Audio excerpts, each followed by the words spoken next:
Guys, welcome back to my channel. ಈ vlog complete ನನ್ನ travelling vlog ಆಗಿರುತ್ತೆ. So ನಾನು ಇವತ್ತು ಆಲ್ಮೋಸ್ಟ್ 3 ಟೆಂಪಲ್ಗೆ ವಿಸಿಟ್ ಮಾಡ್ತಾ ಇದ್ದೀನಿ. ಅದು ಯಾವ್ದು ಅಂತ ನಾನು ಹೋಗ್ತಾ ವಿಡಿಯೋದಲ್ಲಿ ಹೇಳ್ತಾ ಹೋಗ್ತೀನಿ. ಸೊ ಫಸ್ಟು ನಾವು ಹೋಗ್ತಾ ಇರೋದು ಚಿಕ್ಕಬಳ್ಳಾಪುರದಲ್ಲಿ ಇರುವಂತಹ ಭೋಗನಂದೇಶ್ವರ ದೇವಸ್ಥಾನಕ್ಕೆ. ಸ್ಟಿಲ್ ನನ್ನ ಚಾನಲ್ನ ಇನ್ನೂ ಯಾರಾದರೂ ಸಬ್ಸ್ಕ್ರೈಬ್ ಮಾಡ್ಕೊಂಡಿಲ್ಲ ಅಂತ ಹೇಳಿದ್ರೆ ಪ್ಲೀಸ್ ಸಬ್ಸ್ಕ್ರೈಬ್ ಮಾಡ್ಕೊಳ್ಳಿ ಆ್ಯಂಡ್ ಈ ವಿಡಿಯೋನ ಲೈಕ್ ಮಾಡಿ ಸಪೋರ್ಟ್ ಮಾಡಿ. ನಾವಿವತ್ತು ಒನ್ ಡೇ ಟ್ರಿಪ್ ಪ್ಲ್ಯಾನ್ ಮಾಡ್ಕೊಂಡು ಬಂದಿರೋದು. ಅಂದರೆ ನಮಗೆ ಹತ್ತಿರ ಇರುವಂತಹ ದೇವಸ್ಥಾನಗಳನ್ನ ವಿಸಿಟ್ ಮಾಡೋಣ ಅಂದ್ಕೊಂಡು ಬಂದಿರೋದು ಅಷ್ಟೇ. ಯಾವುದೇ ರೀತಿ ಹರಕೆಗಳನ್ನ ತೀರ್ಸೋದಕ್ಕೆ ಆ ಥರ ಏನೂ ಇಲ್ಲ.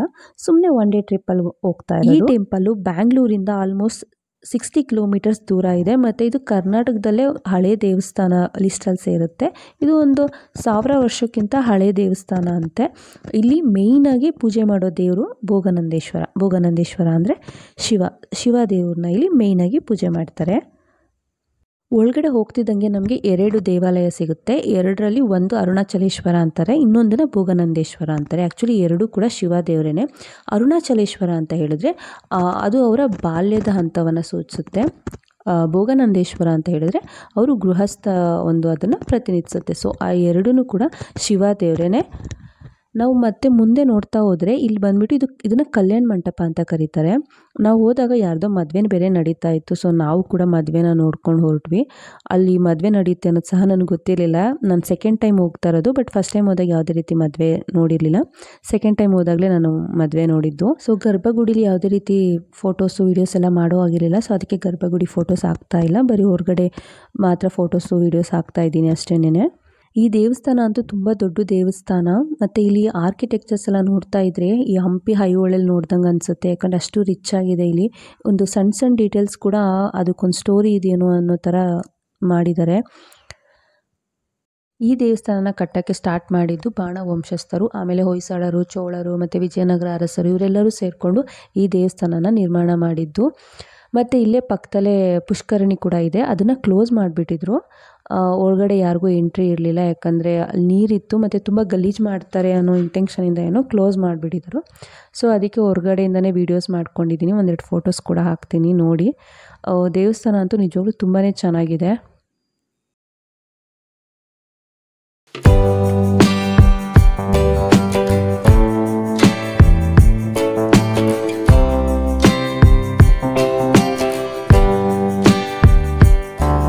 ಮತ್ತು ಇಲ್ಲಿ ಒಳಗಡೆ ಉಮಾಮಹೇಶ್ವರಿ ದೇವಸ್ಥಾನ ಕೂಡ ಇದೆ. ಉಮಾಮಹೇಶ್ವರಿ ಅಂತ ಹೇಳಿದ್ರೆ ಪಾರ್ವತಿಯ ಇನ್ನೊಂದು ರೂಪ. ದೇವಸ್ಥಾನದ ಒಳಗಡೆ ತುಂಬ ಪೀಸ್ಫುಲ್ ಆಗಿತ್ತು. ಸ್ವಲ್ಪ ಹೊತ್ತು ಆರಾಮಾಗಿ ಕೂತ್ಕೊಬೋದು.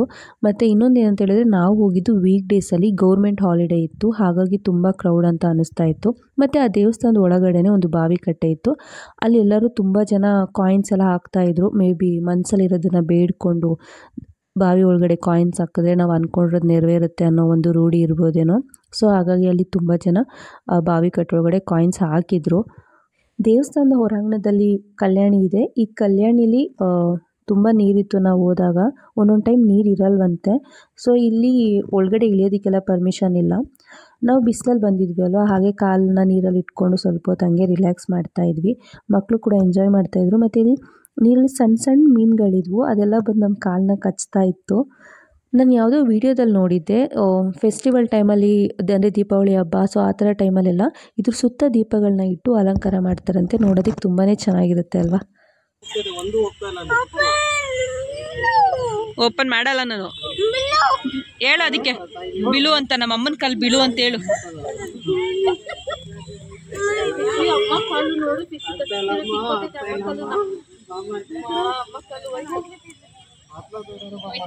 ನೋಡು ಯಪ್ಪ ಹೆಂಗ್ ತಿಂತೈತೆ ನೋಡು ರಿಷಿ ಕಾಲ್ನ.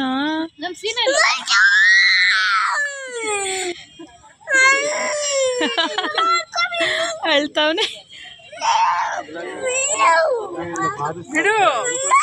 ಬಿಡಲ್ಲ, ಅದ್ ಬಿಡಲ್ಲ, ಅದ್ ನನ್ ಬಿಡ್ತಾ ಇಲ್ಲ. ಹೇಳು ಫಿಶ್ ಹೋಗು. ನಮ್ಮಮ್ಮ ಕಚ್ಬೇಡ ಅನು, ಅಮ್ಮಗೆ ಕಚ್ಬೇಡ ಅನು. ಅಯ್ಯೋ ತಿನ್ಕೊಂಡ್ಬಿಡ್ತು ರಿಷಿ. ಅಮ್ಮ ಕಾಲ್ ಅಪ್ಪನ ಕರ್ಕೊಂಬರೋಗು, ಅಮ್ಮ ಕಾಲ್ ತಿನ್ಕೋತೈತೆ ಅಂತ.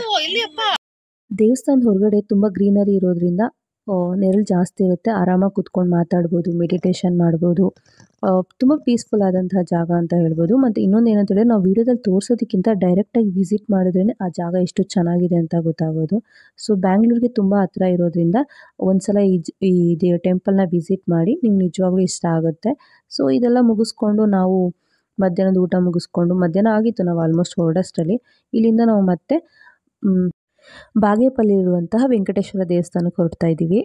ಈ ದೇವಸ್ಥಾನ ಬ್ಯಾಂಗ್ಳೂರಿಂದ 100 ಕಿಲೋಮೀಟರ್ಸ್ ದೂರದಲ್ಲಿದೆ. ಮತ್ತು ಈ ದೇವಸ್ಥಾನನ 2ನೇ ತಿರುಪತಿ ಅಂತಲೂ ಸಹ ಕರೀತಾರೆ. ಮತ್ತು ಇನ್ನೊಂದೇನೆಂದರೆ, ಇದನ್ನು ಗಡಿಗಂ ಶ್ರೀ ಲಕ್ಷ್ಮೀ ವೆಂಕಟೇಶ್ವರ ದೇವಸ್ಥಾನ ಅಂತಲೇ ಜಾಸ್ತಿ ಜನ ಕರೆಯೋದು. ಆ ಥರನೇ ಇದು ಫೇಮಸ್ ಆಗಿರೋದು. ಯಾಕೆ ಅಂತ ಹೇಳಿದ್ರೆ, ಇದು ಗಡಿಗಂ ಅನ್ನೋ ಒಂದು ಊರಲ್ಲಿರೋದ್ರಿಂದ ಗಡಿಗಂ ಲಕ್ಷ್ಮೀ ವೆಂಕಟೇಶ್ವರ ದೇವಸ್ಥಾನ ಅಂತ ಕರೀತಾರೆ.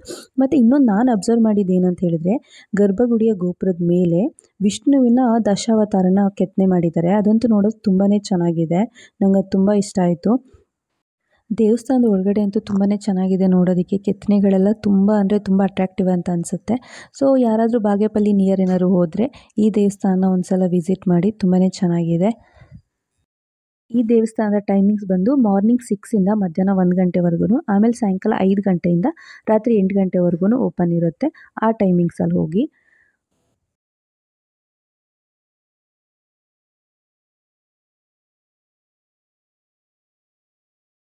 ನಮ್ಮ 3ನೇ ಟೆಂಪಲ್ ಬಂದು ಲೇಪಾಕ್ಷಿ. ಆ್ಯಕ್ಚುಲಿ ನಾವು ಬೆಳಗ್ಗೆನೇ ಲೇಪಾಕ್ಷಿಗೆ ಹೋಗಬೇಕು ಅಂತ ಅಂದ್ಕೊಂಡಿದ್ವಿ. ಆನ್ ದಿ ವೇ ಹೋಗ್ತಾ ಈ 2 ದೇವಸ್ಥಾನಗಳನ್ನ ಕವರ್ ಮಾಡಿಕೊಂಡು ಆಮೇಲಿಂದ ನಾವು ಲೇಪಾಕ್ಷಿಗೆ ಹೋಗೋಣ ಅಂತ ಸ್ವಲ್ಪ ಮನೆಯಿಂದ ಬೇಗ ಹೊರಟಿದ್ದು ಅಷ್ಟೇ. ಸೊ ನಾವು ಮೇಯ್ನಾಗಿ ಹೋಗಬೇಕು ಅಂದ್ಕೊಂಡಿದ್ದೆ ಈ ಟೆಂಪಲ್ಗೆ. ನಾವು ಟೆಂಪಲ್ನ ರೀಚ್ ಆದಾಗ ಆಲ್ಮೋಸ್ಟ್ 3:30 ಮೇಲಾಗಿತ್ತು. ಆನ್ ದಿ ವೇ ಬರ್ತಾ ಊಟ ಸಹ ಮುಗಿಸ್ಕೊಂಬಂದಿದ್ವಿ. ನಾವೀಗ ಗಾಡಿನ ಪಾರ್ಕ್ ಮಾಡಿ ಒಳಗಡೆಗೆ ಹೋಗ್ತಾ ಇದ್ದೀವಿ. ಇದಕ್ಕೇನು ಟಿಕೆಟ್ ಏನಿಲ್ಲ, ಫ್ರೀಯಾಗಿ ಹೋಗ್ಬೋದು. ಈ ದೇವಸ್ಥಾನ ಇರೋದು ಅನಂತಪುರದಲ್ಲಿ. ಮತ್ತು ಇದು 16ನೇ ಶತಮಾನದಲ್ಲಿ ಇದು ಬಿಲ್ಡ್ ಆಗಿರೋದು. ಇಲ್ಲಿ ಒಂದು 3-4 ಅದ್ಭುತಗಳಿದೆ. ಅಂದರೆ ಮೊದಲನೇದಾಗಿ ಹ್ಯಾಂಗಿಂಗ್ ಪಿಲ್ಲರ್ ಇದೆ, ಆಮೇಲೆ ಅತಿ ದೊಡ್ಡ ನಂದಿ ಸ್ಟ್ಯಾಚ್ಯೂ ಇದೆ, ಆಮೇಲೆ ಸೀತಾಮಾತೆಯ ಪಾದದ ಗುರುತಿದೆ. ಇನ್ನು ಈ ಥರ ಎಷ್ಟೊಂದು ವಿಷಯಗಳಿದೆ, ನಾನು ಹೋಗ್ತಾ ಹೇಳ್ತೀನಿ. ಮತ್ತು ಇಲ್ಲಿಗೆ ಲೇಪಾಕ್ಷಿ ಅಂತ ಯಾಕೆ ಹೆಸರು ಬಂತು ಅಂತ ಹೇಳಿದ್ರೆ, ನಿಮ್ಗೆ ತುಂಬ ಜನ ಗೊತ್ತಿರುತ್ತೆ ಈ ಸ್ಟೋರಿ, ಗೊತ್ತಿಲ್ಲದಿರೋರ್ಗೆ ಹೇಳ್ತಾ ಇದ್ದೀನಿ. ಈ ಲೇಪಾಕ್ಷಿ ಟೆಂಪಲ್ಗೂ ರಾಮಾಯಣಕ್ಕೂ ಲಿಂಕ್ ಇದೆ. ಅದು ಹೇಗೆ ಅಂತ ಹೇಳಿದ್ರೆ, ರಾವಣ ಸೀತಾಮಾತೆನ ಅಪಹರಿಸ್ತಿರ್ಬೇಕಾದ್ರೆ ಜಟಾಯು ಅನ್ನೋ ಪಕ್ಷಿ ಸೀತಾಮಾತೆಗೆ ಸಹಾಯ ಮಾಡೋದಕ್ಕಂತ ಬರುತ್ತೆ. ಆವಾಗ ರಾವಣ ಜಟಾಯು ಮೇಲೆ ಹಲ್ಲೆ ಮಾಡಿದಾಗ ಜಟಾಯು ಅನ್ನೋ ಪಕ್ಷಿ ಕೆಳಗಡೆಗೆ ಬಿದ್ದೋಗ್ಬಿಡುತ್ತೆ. ಅಂದರೆ ಈ ಜಾಗದಲ್ಲೇ ಬಿದ್ದಿರುತ್ತೆ ಅದು. ಸೊ ಆವಾಗ ಶ್ರೀರಾಮಚಂದ್ರ ಸೀತಾಮಾತೆನ ಹುಡುಕೊಂಡು ಬಂದಾಗ ಇಲ್ಲಿ ಬಿದ್ದಂತಹ ಜಟಾಯು ಪಕ್ಷಿ ಸೀತಾಮಾತೆನ ರಾವಣ ಅಪಹರಿಸಿದ ಬಗ್ಗೆ ಹೇಳಿ ಅದ್ರ ಪ್ರಾಣನ ಅದು ಕಳ್ಕೊಳ್ಳುತ್ತೆ. ಆವಾಗ ಶ್ರೀರಾಮಚಂದ್ರ ಲೇಪಾಕ್ಷಿ ಎದ್ದೇಳು ಅಂತ ಎಬ್ಸೋದಕ್ಕೆ ಪ್ರಯತ್ನ ಪಡ್ತಾರೆ. ಸೊ ಆ ಪದನೇ ಇವಾಗಿನ ಲೇಪಾಕ್ಷಿ ಆಗಿರೋದು. ಲೇಪಾಕ್ಷಿ ಅಂತ ಹೇಳಿದ್ರೆ ತೆಲುಗುಲಿ ಎದ್ದೇಳು ಪಕ್ಷಿ ಅಂತ ಅರ್ಥ.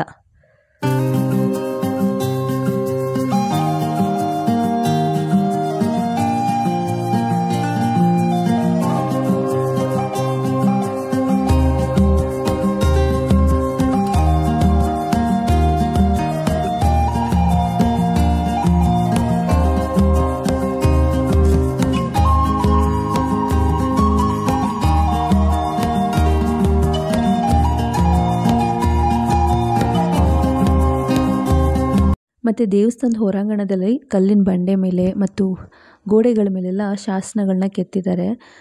ಹೋಗ್ತಾ ಸ್ವಲ್ಪ ಅಬ್ಸರ್ವ್ ಮಾಡಿ ನೋಡ್ಕೊಂಡು ಹೋದರೆ ಕ್ಲೀನಾಗಿ ಕಾಣಿಸುತ್ತೆ ಅದೆಲ್ಲ.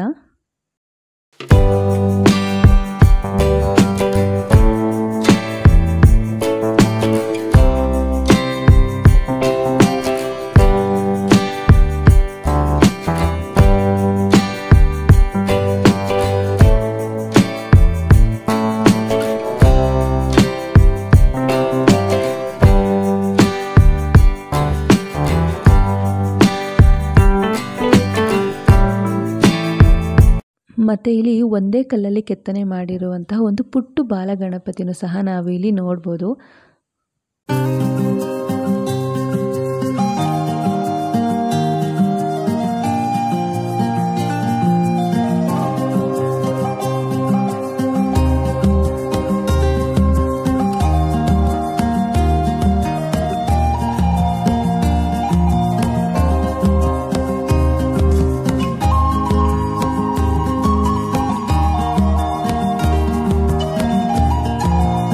ಇಲ್ಲಿ ಕಾಣಿಸ್ತಾ ಇದೆಯಲ್ಲ, ಇದು ಸೀತಾಮಾತೆಯ ಹೆಜ್ಜೆಯ ಗುರುತು.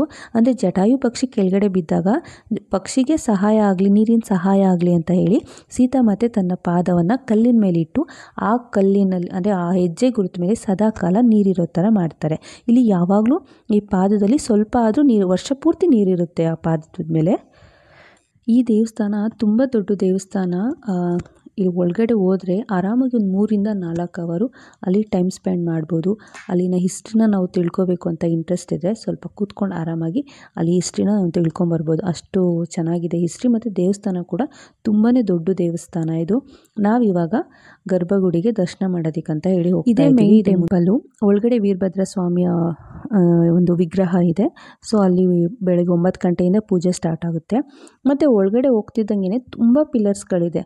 ಆಗಿನ ಕಾಲದಲ್ಲಿ ಅಂಥ ಟೆಕ್ನಾಲಜೀಸ್ ಏನೂ ಇರಲಿಲ್ಲ. ಆದ್ರೂ ಸಹ ಒಂದು ಕಂಬಗಳು ಮಾಡಿರೋದು, ಅಲ್ಲಿ ಕೆತ್ತನೆಗಳು ಮಾಡಿರೋದು, ವಾಲ್ ಪೇಂಟಿಂಗ್ಸ್ ಅದೆಲ್ಲ ನೋಡಿದ್ರೆ ಟೆಕ್ನಾಲಜಿ ಇಲ್ಲದೇ ಎಷ್ಟು ಚೆನ್ನಾಗಿ ಎಲ್ಲ ಮಾಡಿದ್ದಾರೆ ಅಂತ ಅನಿಸುತ್ತೆ. ಈ ದೇವಸ್ಥಾನದ ಇನ್ನೊಂದು ಅದ್ಭುತ ಏನು ಅಂತ ಹೇಳಿದ್ರೆ ಈ ಹ್ಯಾಂಗಿಂಗ್ ಪಿಲ್ಲರು ನೆಲಕ್ಕೆ ಟಚ್ ಆಗಿಲ್ಲ. ಅಂದರೆ ನಾವು ಒಂದು ಕಡೆಯಿಂದ ಇನ್ನೊಂದು ಕಡೆಗೆ ಸಲೀಸಾಗಿ ಒಂದು ಬಟ್ಟೆನ ನಾವು ತೊಗೊಬೋದು, ಅಷ್ಟು ಸ್ಪೇಸ್ ಇರುತ್ತೆ. ನನ್ನ ದುಪಟ್ಟ ಸ್ವಲ್ಪ ದೊಡ್ಡದಾಗಿತ್ತು, ಹಾಗಾಗಿ ಅದು ನನಗೆ ಕಷ್ಟ ಆಯಿತು. ನನಗೆ ತುಂಬ ದಿನದಿಂದ ಆಸೆ ಇತ್ತು ಇದನ್ನು ನಾನು ಟ್ರೈ ಮಾಡಬೇಕು ಅಂತ. ಬಟ್ ನನ್ನ ದುಪಟ್ಟ ದಪ್ಪ ಇದ್ದಿದ್ದರಿಂದ ಅದು ಆಗಲಿಲ್ಲ. ಮತ್ತು ನಾವು ವೀಕ್ ಡೇಸಲ್ಲಿ ಹೋಗಿದ್ದರಿಂದ ತುಂಬ ಜನ ಇತ್ತು. ಪರ್ಟಿಕ್ಯುಲರಾಗಿ ಈ ಜಾಗದಲ್ಲಂತೂ ತುಂಬ ಅಂದರೆ ತುಂಬಾ ಜನ ಇದ್ದರು. ಅವ್ರ ಹತ್ರ ರಿಕ್ವೆಸ್ಟ್ ಮಾಡಿ ನಾನು ಈ ವಿಡಿಯೋ ಮಾಡ್ಕೊಂಡಿದ್ದು. ಎಷ್ಟೇ ಪ್ರಯತ್ನ ಪಟ್ಟರು ಕೊನೆಗೆ ನಾವು ಬರಲಿಲ್ಲ. ಅದು ದಪ್ಪ ಇತ್ತು, ಅಲ್ಲಿ ಡಿಸೈನ್ ಎಲ್ಲ ಇತ್ತು ದುಪಟ್ಟದಲ್ಲಿ, ಹಾಗಾಗಿ ಅದು ಬರಲಿಲ್ಲ. ಬಟ್ ಟ್ರೈ ಮಾಡಿದೆ ಅನ್ನೋ ಒಂದು ಖುಷಿ ಇದೆ ನನಗೆ. ಹೋಗ್ತಾ ಇರೋದು ಜಟಾಯುನ ನೋಡೋದಕ್ಕೆ. ಅಂದರೆ ಜಟಾಯು ಸ್ಟ್ಯಾಚ್ಯೂ ಇರುವಂತಹ ಜಾಗ. ನಾವು ಇದು ಸ್ಟಾರ್ಟಿಂಗ್ ಎಂಟ್ರೆನ್ಸಲ್ಲೇ ಗಾಡಿ ಪಾರ್ಕಿಂಗ್ ಮಾಡಿದ ತಕ್ಷಣ ಈ ಜಾಗ ಸಿಗುತ್ತೆ. ಬಟ್ ನಾವು ಫಸ್ಟ್ ದರ್ಶನ ಮಾಡಿಬಿಡೋಣ ಅಂತ ಹೇಳಿ ದೇವಸ್ಥಾನಕ್ಕೆ ಹೋಗಿದ್ವಿ. ಇವಾಗ ರಿಟರ್ನ್ ಬರ್ತಾ ಆ ಜಾಗಕ್ಕೆ ಹೋಗಿ ಆಮೇಲಿಂದ ನಾವು ಗಾಡಿ ತಗೊಂಡು ಮನೆಗೆ ಹೋಗ್ತೀವಿ. ಸೊ ಇಲ್ಲಿ ಕಾಣಿಸ್ತಾ ಇದೆಯಲ್ಲ, ಇದೆ ಆ ಜಾಗ. ಇಲ್ಲಿ ತುಂಬ ಜನ, ಇಲ್ಲಿ ಲೇಪಾಕ್ಷಿಗೆ ಯಾರೇ ಬಂದ್ರೂ ಫಸ್ಟ್ ಇಲ್ಲೇ ಒಂದು ಫೋಟೋಸ್ ತೊಗೊಂಡು ಹೋಗ್ತಾರೆ. ಯಾಕಂದರೆ ಅಷ್ಟು ಫೇಮಸ್ ಆಗಿರುವಂಥ ಜಾಗ ಇದು. ಸೊ ನಾವು ಕೂಡ ಗ್ರೂಪ್ ಫೋಟೋಸ್, ಸೋಲೋ ಫೋಟೋಸ್ ಎಲ್ಲ ತೊಗೊತಾ ಇದ್ವಿ. ನನ್ನ ಮಗ ಈ ಗ್ಯಾಪಲ್ಲಿ ಎಲ್ಲೋದ್ನಪ್ಪ ಅಂತ ಹುಡುಕ್ತಾ ಇದ್ದರೆ ಅವ್ನ ಟಾಯ್ಸ್ ಎಲ್ಲಿ ಸಿಗುತ್ತೋ ಅಲ್ಲಿ ಅವನು ಇದ್ದೇ ಇರ್ತಾನೆ. ಸೊ ಪಾಪ ಎದುರುಗಡೆ ಅಂಗಡಿಗೆ ಹೋಗ್ಬಿಟ್ಟು ಅವನು ನನಗೆ ಕೊಡಿಸ್ತಾರೇನೋ ಅಂತ ಆಟ ಆಡ್ಕೊಂಡಿದ್ದ. ಬಟ್ ನಾವೇನೂ ಕೊಡಿಸ್ಲಿಲ್ಲ, ಯಾಕಂದರೆ ಮನೇಲಿ ಸಿಕ್ಕಾಪಟ್ಟೆ ಟಾಯ್ಸ್ಗಳಿದ್ದು. ಸೊ ನಾವು ಸುಮ್ಮನೆ ಒಂದು 5 ನಿಮಿಷ ಆಟ ಆಡಿಸ್ಬಿಟ್ಟು ಅಂಗಡಿಯಿಂದ ಅವನು ಯಾಮಾರಿಸ್ಕೊಂಡು ಕರ್ಕೊಂಬಂದುಬಿಟ್ವಿ. ಸೊ ಇದಾಗಿತ್ತು ನಮ್ಮ 1 ಡೇ ಟ್ರಿಪ್ಪು. ಈ ವ್ಲಾಗ್ನ ಸಬ್ಸ್ಕ್ರೈಬ್ ಮಾಡ್ಕೊಂಡು ನೋಡಿ, ಲೈಕ್ ಮಾಡಿ, ಸಪೋರ್ಟ್ ಮಾಡಿ ಅಂತ ಹೇಳ್ತಾ ಈ ವ್ಲಾಗ್ನ ಇಲ್ಲಿಗೆ ಎಂಡ್ ಮಾಡ್ತಾ ಇದ್ದೀನಿ. Thank you for. ಅಷ್ಟೇ.